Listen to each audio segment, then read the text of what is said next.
Momentálne ne a uvidíme jak bude tá Marotka a v jakom stavu bude mužstvo teď momentálne po tomu zájezdu. Ja by si počítal, že by mohol vrátiť ako momentálne teď ne, ale po návratu z toho tripu by si vrátil skoro všetky. Svoboda, Danielsen, možno domáci zápasy už bol pripravený Mikuš.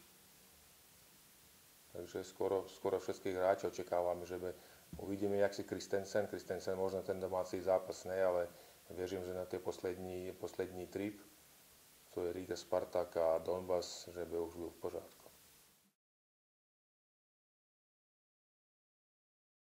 Já bych si nechtěl zasahovat do téhle otázky, protože to je věc trenérov golmanů a jako trenérov, kterého golmana vyberou na nějaký zápas.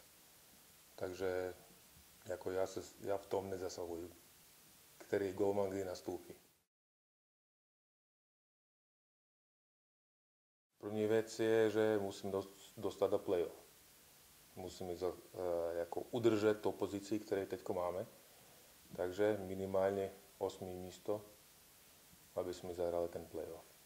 Ale keď tak já bych si chtěl nějakou 7., 6.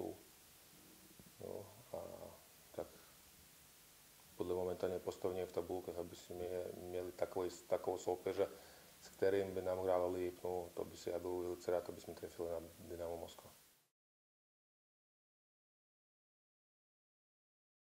Můžu říct to naprosto upřesně, jasně a to je daný majitelema a akcionérama, že aj příští rok, aj další rok bude úplně stejné. Lev bude hrát KHL a Sparta bude hrát Českou extraligu.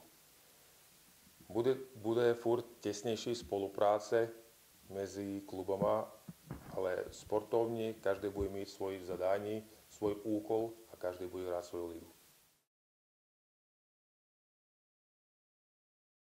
Vlastne všetci Češi a Slováci sú pod smlouvama po svojich klubech a nikto len tak ich neuvoľní. To je jedna z príčin. Druhá vec je tá, že tie hráči, ktorí prichádzajú z KHL, protože hodně klubů, který už vidí, že nedosáhnou do playoff, jo, tak dávají pryč svojich hráčov s tím, aby si ušetřili nějaký svůj budget, ušetřili nějaký peníze.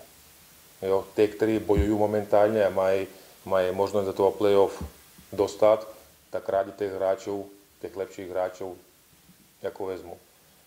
To je taky. No a druhá věc je tá, že za každého českého hráče tady v Čechách musíme platiť docela veľké peníze za tie tabulky.